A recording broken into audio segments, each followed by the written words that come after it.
ಕುಮಟಾ ತಾಲೂಕು ಆರ್ಯ ಈಡಿಗ ನಾಮಧಾರಿ ಸಂಘದಿಂದ ಇದೇ ಜನವರಿ 10ರಂದು ಪ್ರತಿಭಾ ಪುರಸ್ಕಾರ ಮತ್ತು ಸಾಧಕರಿಗೆ ಸನ್ಮಾನ ಕಾರ್ಯಕ್ರಮ ನಡೆಯಲಿದೆ.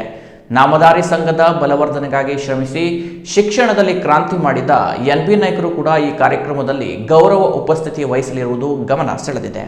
ಕುಮಟಾ ಪಟ್ಟಣದ ಬಗ್ಗೋಣ್ ಕ್ರಾಸ್ನಲ್ಲಿರುವ ಕುಮಟಾ ತಾಲೂಕು ಆರ್ಯ ಈಡಿಗ ನಾಮಧಾರಿ ಸಂಘದ ಸಭಾಭವನದಲ್ಲಿ ಇದೇ ಜನವರಿ 10ರಂದು ಪ್ರತಿಭಾ ಪುರಸ್ಕಾರ ಮತ್ತು ಸಾಧಕರಿಗೆ ಸನ್ಮಾನ ಕಾರ್ಯಕ್ರಮ ನಡೆಯಲಿದೆ. ಈ ಕಾರ್ಯಕ್ರಮದ ಉದ್ಘಾಟನೆಯನ್ನ ಧಾರವಾಡ ಶಾಲಾ ಶಿಕ್ಷಣ ಇಲಾಖೆಯ ಆಯುಕ್ತರ ಕಾರ್ಯಾಲಯದ ನಿರ್ದೇಶಕ ಈಶ್ವರ್ ಎಚ್ ನಾಯ್ಕ್ ಅವರು ನೆರವೇರಿಸಲಿದ್ದಾರೆ. ಅಧ್ಯಕ್ಷತೆಯನ್ನ ನಾಮಧಾರಿ ಸಂಘದ ತಾಲೂಕು ಅಧ್ಯಕ್ಷ ಅರುಣ್ ಕುಮಾರ್ ನಾಯ್ಕ್ ವಹಿಸಲಿದ್ದಾರೆ. ಗೌರವ ಉಪಸ್ಥಿತಿಯನ್ನ ಜ್ಞಾನ ವಿಕಾಸ ಮಂದಿರದ ಪ್ರಾಂಶುಪಾಲರಾದ ಎನ್.ಬಿ. ನಾಯ್ಕರು ವಹಿಸಲಿದ್ದಾರೆ. ಮುಖ್ಯ ಅತಿಥಿಯಾಗಿ ಕ್ಷೇತ್ರ ಶಿಕ್ಷಣಾಧಿಕಾರಿ ಉದಯ್ ನಾಯ್ಕ್, ಸರ್ಕಾರಿ ಆಸ್ಪತ್ರೆಯ ಡಾಕ್ಟರ್ ಲಕ್ಷ್ಮೀಶ್ ಮಹಾದೇವ ನಾಯ್ಕ್, ಖ್ಯಾತ doctor Prabhakar M Naik Devarakla, DIET ಉಪನ್ಯಾಸಕಿ ವೀಣಾ ಎಸ್ ನಾಯ್ಕ್, ನಿವೃತ್ತ ಉಪನ್ಯಾಸಕರಾದ ಎಸ್.ವಿ. ನಾಯ್ಕ್, ಖ್ಯಾತ ವಕೀಲರಾದ ಪ್ರಶಾಂತ್ ಕುಮಾರ್ ಶಂಕರ್ ನಾಯ್ಕ್ ಬೆಟ್ಕುಳಿ ಪಾಲ್ಗೊಳ್ಳಲಿದ್ದಾರೆ. ಸಾಧಕರಿಗೆ ಸನ್ಮಾನ ಸಮಾರಂಭ ಕೂಡ ನಡೆಯಲಿದೆ. ಇನ್ನು ಈ ಕಾರ್ಯಕ್ರಮದಲ್ಲಿ ಗೌರವ ಉಪಸ್ಥಿತಿಯನ್ನ ವಹಿಸಲಿರುವ ಶಿಕ್ಷಣ ಮಾಂತ್ರಿಕ ಎನ್.ಬಿ. ನಾಯ್ಕರ ಸಾಮಾಜಿಕ ಕೊಡುಗೆ ಅಪಾರ. ಕುಮಟಾದಲ್ಲಿ ನಾಮಧಾರಿ ಸಂಘವನ್ನ ಕಟ್ಟುವಲ್ಲಿ ಪ್ರಮುಖ ಪಾತ್ರ ವಹಿಸಿದ ಖ್ಯಾತ ವೈದ್ಯ ದಿವಂಗತ ಡಾಕ್ಟರ್ ಎಂ.ಡಿ. ನಾಯ್ಕರನ್ನ ಈಗಲೂ ಸಮಾಜದವರು ಮತ್ತು ಸಂಘ ಅವರನ್ನ ಸ್ಮರಿಸುತ್ತದೆ. ಹಾಗಾಗಿಯೇ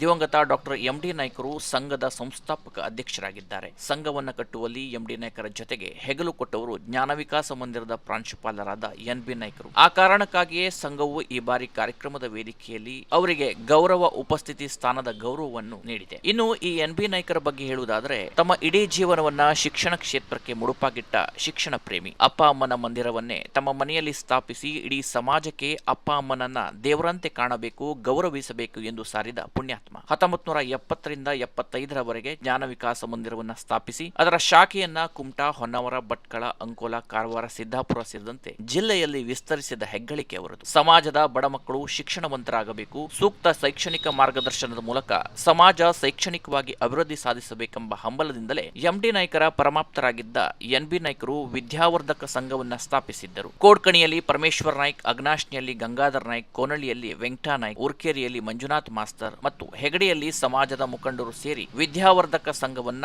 ಬಲವರ್ಧನೆಗೊಳಿಸಿದ್ದರು. ಶಿಕ್ಷಣದ ಮಹತ್ವ ಸಾರುವ ಜೊತೆಗೆ ವಿದ್ಯಾರ್ಥಿಗಳನ್ನ ಪ್ರೋತ್ಸಾಹಿಸುತ್ತಾ ಬರಲಾಗಿತ್ತು. ಇದೇ ಸಂಘ 1996ರಲ್ಲಿ ಆರ್ಯ ಈಡಿಗ ನಾಮಧಾರಿ ಸಂಘವಾಗಿ ರೂಪುಗೊಂಡು ಇಡೀ ಸಮಾಜದ ಆಶೋತ್ತರಗಳನ್ನು ಪೂರೈಸುವ ನಿಟ್ಟಿನಲ್ಲಿ ಕೆಲಸ ಮಾಡುತ್ತಿರುವುದು ಗಮನಾರ್ಹ. ಸಮಾಜದ ಎಲ್ಲರೂ ಒಗ್ಗಟ್ಟಾಗಿ ಯುವ ಶಕ್ತಿಯ ಹೊಸ ಆಲೋಚನೆಯೊಂದಿಗೆ ಹಿರಿಯರ ಮಾರ್ಗದರ್ಶನ ಮತ್ತು ಎಲ್ಲರ ಸಹಕಾರದೊಂದಿಗೆ ಸಂಘ ಇನ್ನಷ್ಟು ಅಭಿವೃದ್ಧಿ ಪಥದಲ್ಲಿ ಸಾಗಲಿ ಎಂಬುದು ಜ್ಞಾನ ವಿಕಾಸ ಮಂದಿರದ ಪ್ರಾಂಶುಪಾಲರಾದ ಎನ್.ಬಿ. ನಾಯ್ಕರ ಹಾರೈಕೆಯಾಗಿದೆ. 80ರ ಇಳಿ ವಯಸ್ಸಿನಲ್ಲೂ ಎನ್.ಬಿ. ನಾಯ್ಕರಿಗೆ ಸಂಘವು ಸಮಾರಂಭದ ವೇದಿಕೆಯಲ್ಲಿ ಗೌರವ ಸ್ಥಾನ ನೀಡಿರುವುದು ಬಹಳ ಖುಷಿ ನೀಡಿದೆ ಎಂದು ಅವರು ಅಭಿಮಾನದಿಂದ ಹೇಳಿಕೊಂಡಿದ್ದಾರೆ. ಈ ಅರ್ಥಪೂರ್ಣ ಕಾರ್ಯಕ್ರಮದಲ್ಲಿ ಸಮಾಜ ಬಾಂಧವರು ಹೆಚ್ಚಿನ ಸಂಖ್ಯೆಯಲ್ಲಿ ಪಾಲ್ಗೊಂಡು ಯಶಸ್ವಿಗೊಳಿಸುವಂತೆ ಸಂಘಟಕರು ಮನವಿ ಮಾಡಿದ್ದಾರೆ. ಕೆನರಾ ಪ್ಲಸ್